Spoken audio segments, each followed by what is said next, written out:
Welcome, everybody, to another Wrestling Therapy Podcast episode, post-Summer Slam edition. First, I want to shout out to my friend James for the Wrestling Therapy t-shirt that I am currently wearing. And I am back. The chair is filled with Speaking with Sha. Hello. Welcome back. Hello. I'm back, and let's talk about these results on our predictions because, baby, SummerSlam was crazy at the end. It was the ends. WWE did a great job with the endings of both nights. Agreed. Where do you want to start? All right, let's start with. We can start with. Do you want to go in order, or we could just kind of randomly do it? Whatever it's your chair. Whatever you want to talk about. We could do it randomly. So Naomi, Rhea, and Io. We already kind of said we already knew Naomi was going to retain. And she did. Of course. She kind of did exactly what we said. Rhea and Io was going to go at it. Naomi come in still to pin. On Rhea. Which she did pin Rhea. So we were kind of spot on with that. Yes. I was very happy Rhea took the pin. Mm-hmm. Very happy. It was a great match. It was. And remember, we were like, we think Rhea was going to take the pin because she already pinned Io, so now she can say she pinned them both. Yep, we got that right. Yeah, what else? The ladder match. The TLC match. Yeah, the Wyatts versus Andrade and Ray Phoenix versus DIY versus the Street Profits versus Motor City Machine Guns. Somebody check on Candice LeRae. I know her knees look crazy going into that dang. I was like, that dang ladder. That was probably my favorite TLC match. I feel like it was the big pops were good. I just feel like it was so kind of like mushed together, if that makes sense. Well, I mean, you got like what? You got 6 teams in it. And then plus you got, Uncle Howdy and Eric Rowan and Fab. Yeah, Candice LeRae. It just was so Sister Abigail, which is Nikki Cross, and it's just so many people. It felt kind of crowded. I think the next time they do that, they should kind of like maybe take out 1 or 2 teams because it was a lot of people. It was chaos in that one little ring. It was chaos. That was that whole purpose of that match, in my opinion, was to look. It's just going to be chaotic mess, and as predicted, the Wyatts retain. Yes, I wanted Ray Phoenix and Andrade to win, but I do understand that the Wyatts did just get the belt, so they should not lose. And they're going to be having like a horror thing for Halloween too. Like I haunted horror house. Yeah. So that's going to be cool. Yeah. What's the next match you want to talk about? What's another match? We could just skip, go ahead. Introduce your favorite match. Go ahead. You already know what I'm saying. My favorite, well, I mean, if I'm us, we had Jelly Roll and Randy Orton teaming up against Logan Paul and Drew McIntyre. I got this one right. I got it right. I got this one right. I was like, yeah, celebrity is going to win. Huh. And I got it right because I said they never really let Logan Paul lose at pay-per-views or premium live events. You're right. Yeah, you were. I will give you some props. 100% accurate on that. What did you think of J. Roll's performance? I thought that what he did serve was good, but you can tell this ain't his day job. Like he kind of got like out of breath kind of quickly. But I like the choke slams. I think he did a good job with that. And even selling like, oh, he's injured and he got to leave and then he came back. I thought that was a pretty good sell. But I knew that he wasn't going to win. I thought he did fine. I wasn't expecting a lot. I mean, he lost a lot of weight recently. And I will give credit where credit's due. He put in the work to get as physically ready for this match as possible, and he started off the match. A lot of people shit on his performance, which, okay, I mean, fine, but those same people wouldn't step into the ring anyway. So, there's that. I give him credit for not being like Travis Scott. Yeah. Just hitting and then that's it. Yeah. Travis Scott was like, oh, no, I don't want this receipt. I'm good. I'm good. Mm-hmm. But yeah, it was a fine match. It wasn't great. It wasn't bad. Mm-hmm. What match do you want to talk about? They keep playing with my girl Jade, Tiffany Stratton versus Jade Cargill, and Tiffany beat Jade clean. No nothing in between. Like she just beat her. And when are they gonna give Jade an opportunity for gold? Is the question. Like I don't know, because now it goes back to what I said in the first video that they might have Tiffany versus Stephanie Vacura and Vacura may win. Because at this point, like, what does Tiffany need to like gain from this? Like, you know what I mean? Like, it was a good match, but like, It was the shortest. I don't know. It was. It was a short test. Excuse me. I think WWE might be pumping their brakes on the push of Jade. Jade. Mm-hmm. I think they might be reevaluating, like, there's a lot of negative criticism on Jade. They would put the title on Jade. That's a lot of more negative criticisms. I could see Jade maybe taking the title off of Julia down the road. And give her a test run with the US title for now, but what's next for Tiffany is probably Bianca. But Bianca not back yet. I mean, she might be back soon. Who else is there? There's nobody That's else. what I'm saying. Is Stephanie too green right now? I mean, Stephanie's already challenged Naomi. So, Oh, she challenged Naomi. So, and they're not going. They better not drop that title to her. I'm just saying, they better not. I'd rather them just push it on a couple matches. They better not take that title from Naomi yet. Well, speaking of Naomi, the quick Raw preview next week on Raw, we got Naomi defending her Women's World Championship against Io Sky. So that's something. I'm a little tired of these matches. Like, come on now. Like, let's move on. They already done fought in a triple threat. They already, like, okay, then she gonna face Io Sky, then she gonna face Rhea Ripley, and then she gonna face, like, we've already did this. Like, we need to just kind of, like, get something new. I agree. Which is why I think we're going to head towards her and Stephanie program, which I'm excited for. Me too. Let's see. Well, my turn, I'm guessing. Let's talk about the steel cage match. Solo Sikoa, the current United States champion, defended that very title against Jacob Fatu in a steel cage, and Solo Sikoa with the dub. And we said he was gonna win. Yeah, we did. We did. We said that it might be Jimmy facing Solo versus taking it off of him, and it doesn't matter. I don't think that win hurt Jacob Fatu. Actually, I think it put him on even more. Like it put him over even more. So I thought it was a good match though. Like the whole steel cage, and then him with the end when he flipped off. So you enjoyed? When he flipped off the top of the cage. Yeah. That was good. So you enjoyed the match? I did, but the part that I didn't enjoy is him kept trying to like escape the cage and not fight. Like it was giving. He's a heel, so I mean, if he doesn't have to fight, he's not going to fight. He's going to escape. That's kind of typically, if you look at most cage matches, the heel is always going to try to escape by some way. The babyface is always going to try to pin him, whatever. I didn't care. And I didn't like the end when the guys came out, Talatonga, and it's just like it's get old. Like I like when they were fighting each other and it was just them two, and before all of the distractions came in.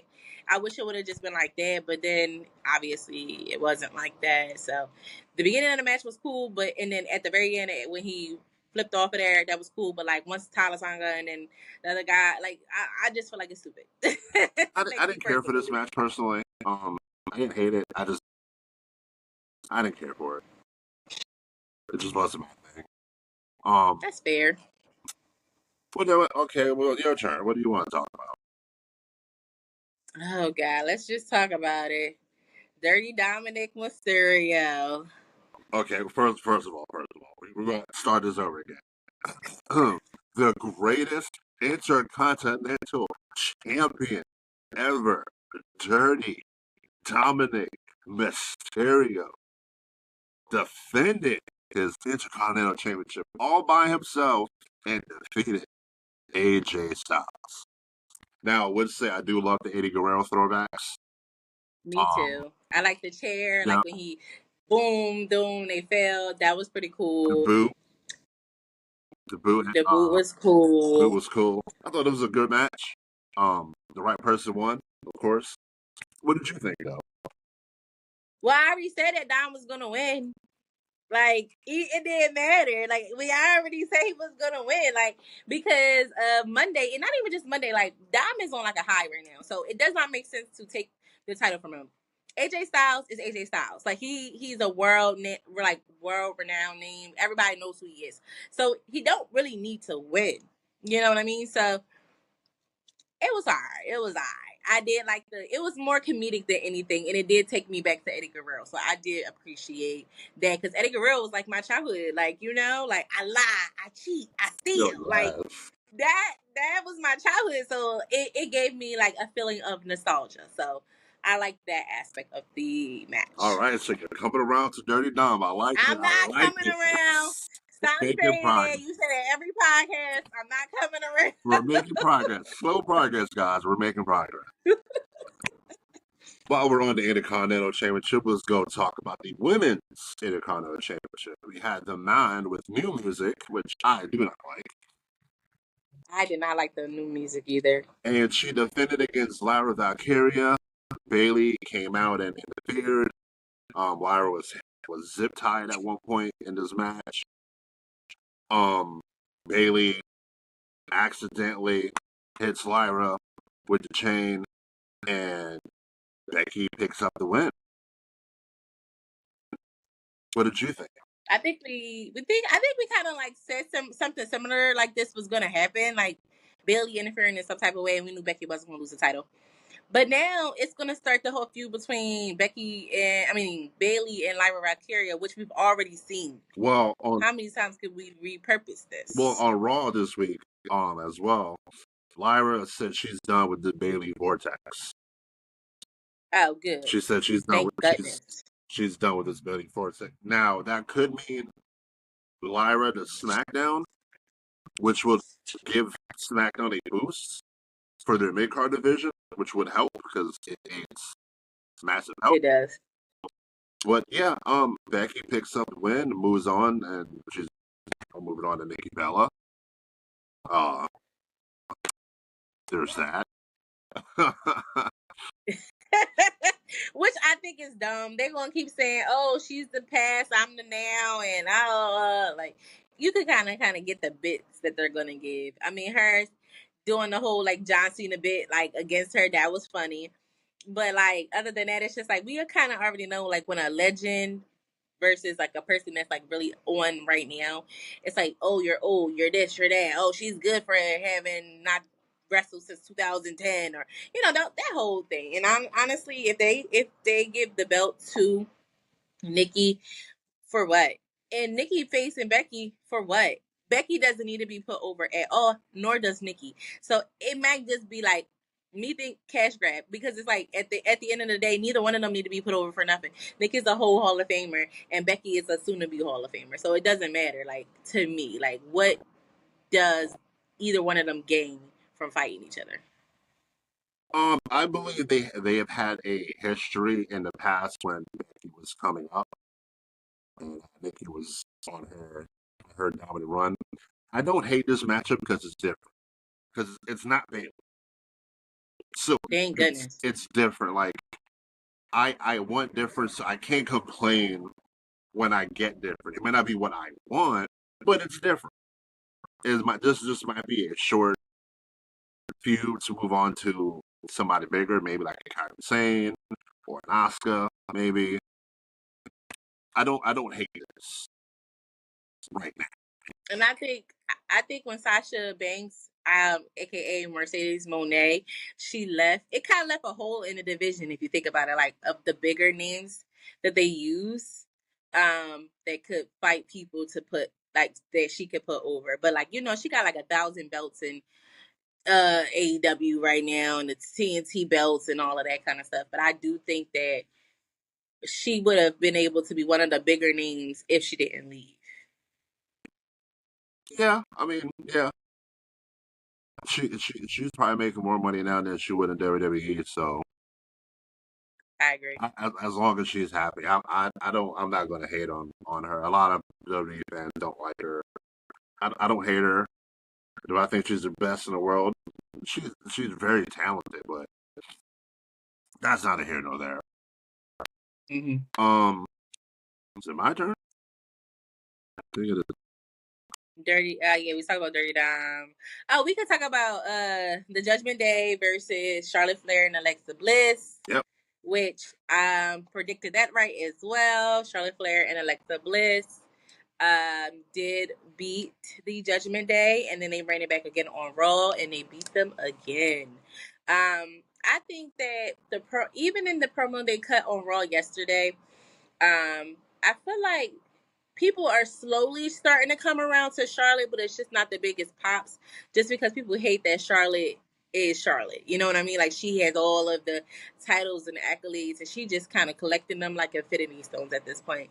But I do think that Alexa Bliss creates more relatability with Charlotte Flair, which I appreciate. What you think? I said this. I think I said this on the last episode.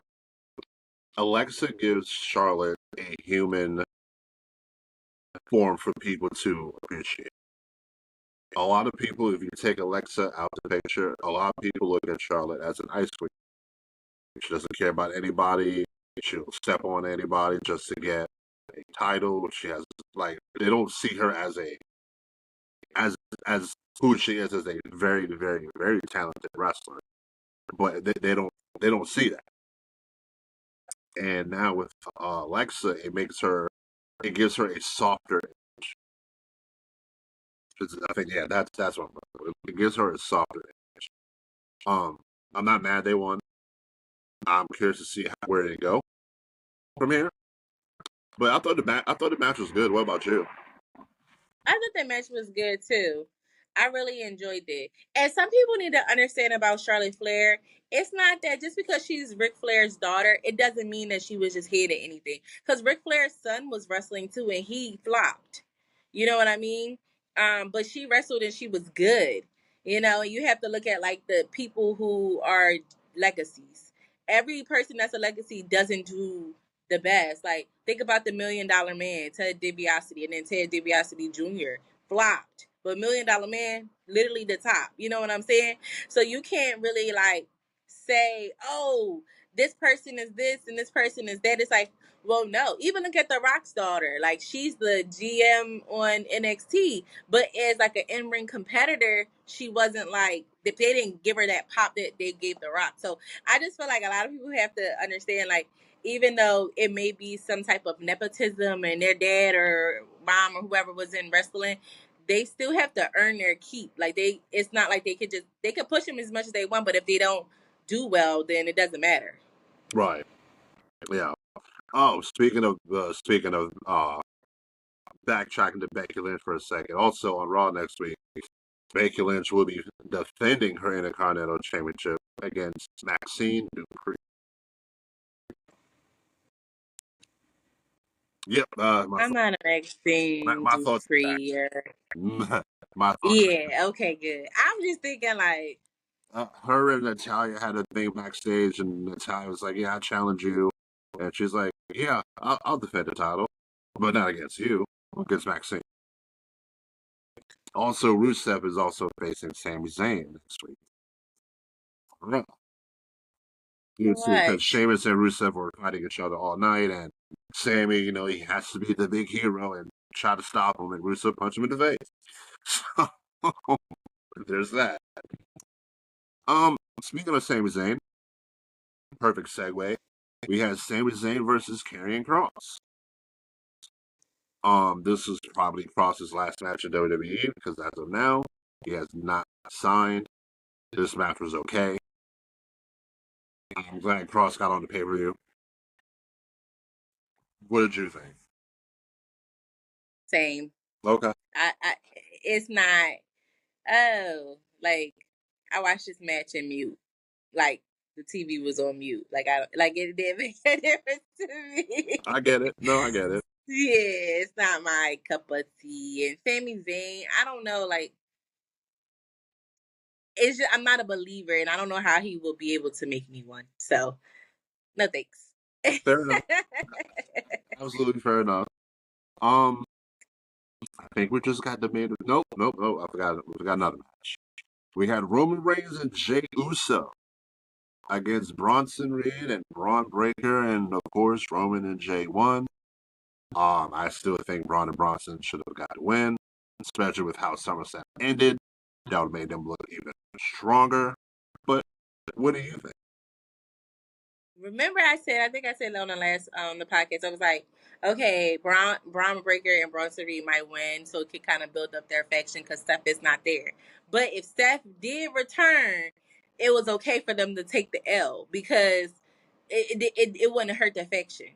So I do think like it didn't really make sense for them to lose because what did Jay and Roman really need? And they're already kind of like making them seem beatable, and every week is the same tsunami.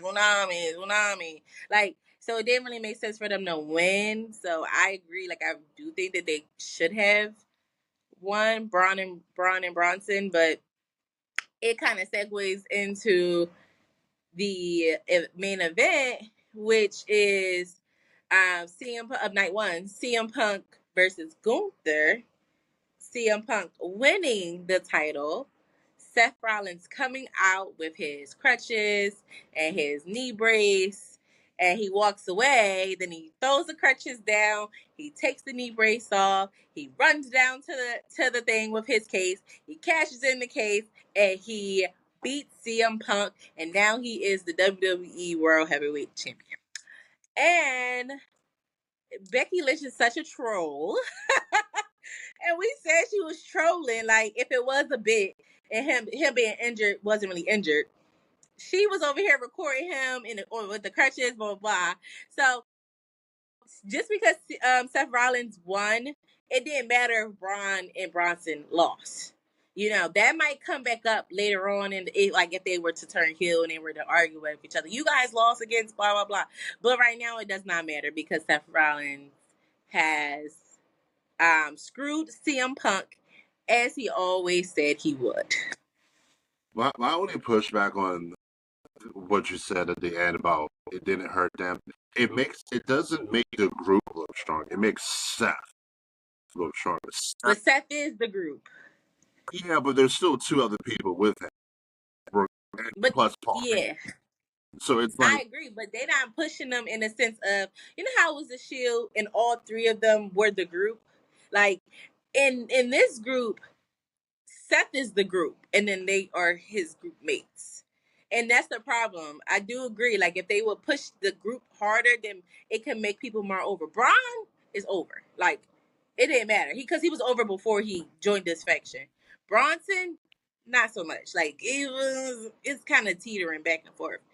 But I do agree with you. Like, them winning would have gained their credibility. But they're pushing Seth as the face of the entire group so much. Like, that's why a heel turn would make the most sense. Not right now, but in the future, a heel turn with Braun or Bronson against Seth.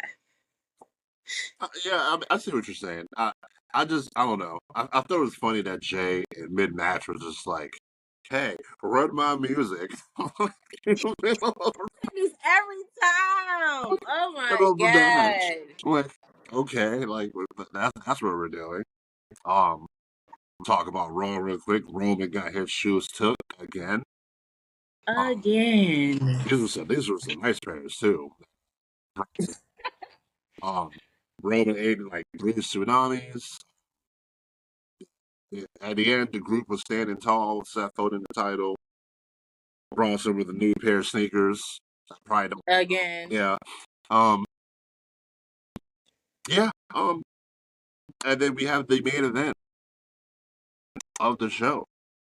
Oh, we also, before we continue, Gunther was busted open in this match. Gunther. You think he bladed himself underneath Probably. the Probably. underneath the the table? Probably. Gunther will be taking some time off. Apparently, he's getting ready to have surgery on his nose.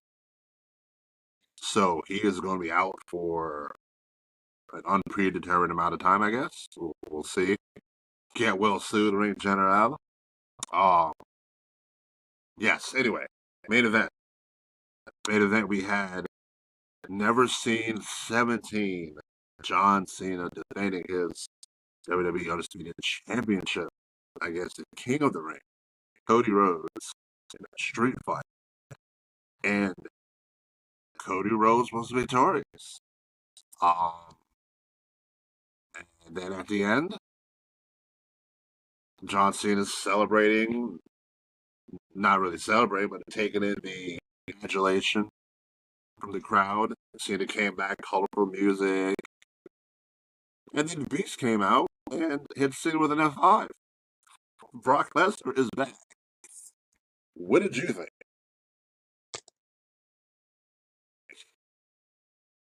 About that is I feel like,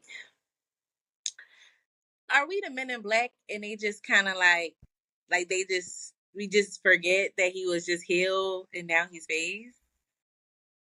You know what I mean? Like we just forget, like they just let us forget that he was a heel, like, and then he turned face in like 2.5 seconds. You understand what I'm saying? I think people was already teetering on cheering Cena anyway, and it was just like, well, you know what, screw it, let's just go ahead and rip the Band-Aid off. Let's accelerate this now because I'm not sure how long they would have Brock Lesnar playing. Brock Lesnar could have been like within the 48 hours, and nobody was just like, "Go screw it, let's just go ahead and turn Cena face so he could face Lesnar."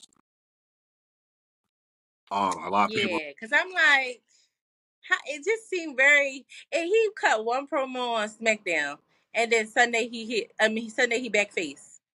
So it's like two faces, because Cody wasn't heel. Like they were both two baby faces, and it was just very odd. Like they just you want us just to forget that he was just heel not even a week ago.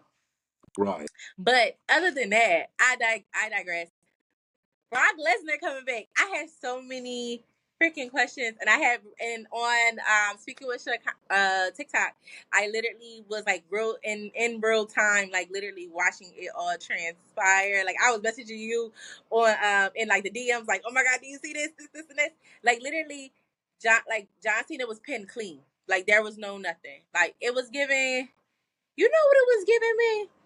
When Cody Rhodes was like hitting him with the stuff, it was giving like Shawn Michaels and Ric Flair. Remember? Yep. I'm How sorry. like that Love weird, you. like that Yeah. the thing, like that build up. I'm sorry. Yes, that's what it was giving to me. Like when I really sit back and think about it, like I'm like, this is giving Shawn Michaels Ric Flair. Like, and then he pinned him and he won. Like, you know, and they hugged. It really was giving that, like modern day. So I just felt like something was off. And then the only thing I didn't like was after the match was over, I think it was a little bit too much time in between Brock coming out and Cena taking it in. Cause it's like I feel like they was waiting like a couple minutes, and I'm like, is this supposed to be off or like what's going on? And then he like waved and then he came out. But I think Brock Lesnar looks good. I think he looked good. I like the little ponytail and little beard thing he got going on. He looks big, like buff. Always buff. But no, like he looks bigger, like buffer. Like I don't know, This like dude he kills looks like buff. cattle and carries it on his shoulder and cuts it up. He, Like Yeah, he looked good though. He did look good. I really enjoyed it. I can't wait to see. I know they're gonna pull from like their older storylines from a long time ago. They actually came in the same class in 2002, I believe. So W. this is gonna be a great thing to see. And I was like, oh, like, is he gonna come back? Are they gonna talk about it on Raw? And I was like, I was talking to my cousin's boyfriend, and he was like, oh yeah, they're gonna talk about it. I said, no, it's gonna be talked about on SmackDown because Seth is like the main focal of Raw. So John Cena is gonna come back and say he don't know what's going on, but he going, fight for the integrity of the people like how he always is. And hopefully Brock Lesnar comes back. But Brock Lesnar has never been a full-time employee. He just comes whenever he feels like it. So, will they have John Cena and Brock Lesnar fight at Clash of Castle? Yes or no? What do you think? I was about to ask you that same question. um, I think they will wait until they go to Saudi because Saudi would pay a shit ton of money for Brock Lesnar and John Cena. I think they'll wait for that. It gives it more time to let it breathe a little bit because I don't think Cena's going to have too many different opponents between his retirement. He's retiring in December. We're already almost approaching halfway of August with limited dates. My question to you is, what does Brock do after Cena? Is he Mm. done?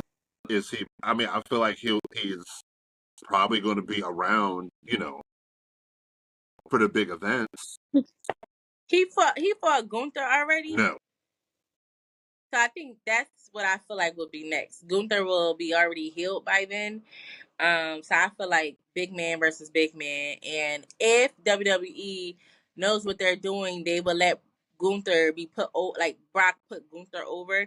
But Brock sometimes is a very selfish person in the sense of putting over people, but I do think it will build up the credibility of Gunther. So that's the only thing I can really see.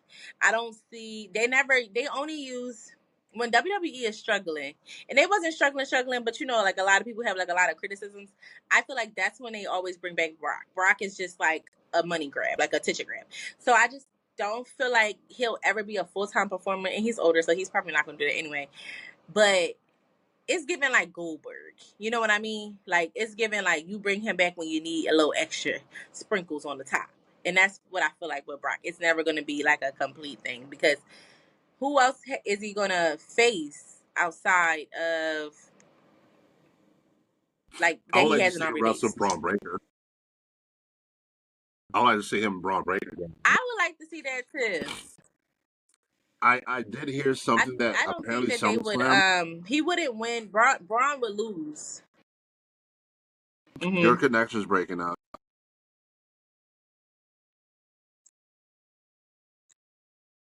You said or who?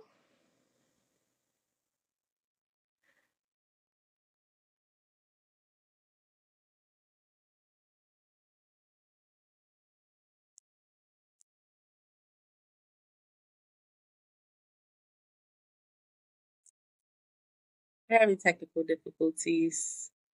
Gonna wait.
You're back.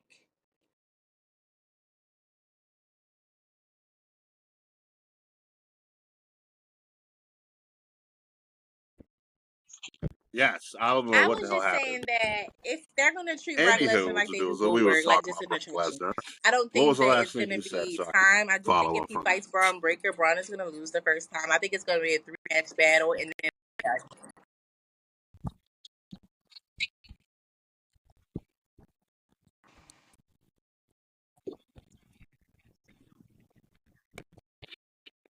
Yeah, I can see that as well. And yeah, that was SummerSlam. Both nights had really good yeah, endings. One was a really big surprise with Brock. The other one for me, Seth cashing it was not a surprise. I just wasn't fooled. He wasn't fooling me. I seen a he did an interview yesterday before Raw, and he was talking about how with the rules with the injury, and he was telling his daughter that he has a pretend injury, a pretend boo boo. So, not to tell anybody, right? So his daughter proceeds to tell her teacher that her dad has a pretend boo boo. And she comes home, she's like, "Yeah, I told my teacher that yeah. you're," That was like now he gotta call the teacher and be like, and you're just like, "Oh, you're not supposed to say that." yeah. You know, it's. I think it was a good ruse. I think who didn't see it coming, I'm glad because wrestling so much nowadays, it's it gets ruined by social media. Same thing always. Make sure you follow me at Speaking with But yeah, Sha on is there TikTok and anything on else you would like Instagram to for say any in real time as we reactions to whatever is going on in the WWE and then some of my hot takes and my opinions. My one video that's getting a lot of traction is talking about how I thought Ricochet was a star and nobody's saying that he's a star. Oh my gosh. And I said more of a star in in AEW than WWE. So that's a big hot take. Apparently, didn't know everybody felt so terrible about Ricochet. I thought he was doing better in AEW than WWE.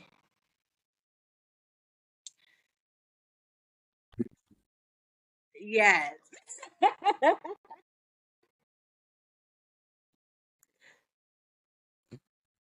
we got to have a hot takes episode again. We definitely need a hot takes episode. But yes, thank you again Oh for no. being on. Oh Great no. conversation as Oh always. no. We made some progress today. We're getting you on the side of Dominic No. Mysterio No. now, so that's we're No. making progress. We're about to get a new fan, and the Dominic Mysterio fan club is going to be great. Go But Birds! yes, go Birds! By the way, gotta go Birds, and yes, everybody stay safe. Thank you for joining. If you ever want to be on, just Yes. let me know, and we can Yeah, have this yeah. conversation. But for now, the chair would be empty and a new person would be in to discuss more wrestling. Goodbye.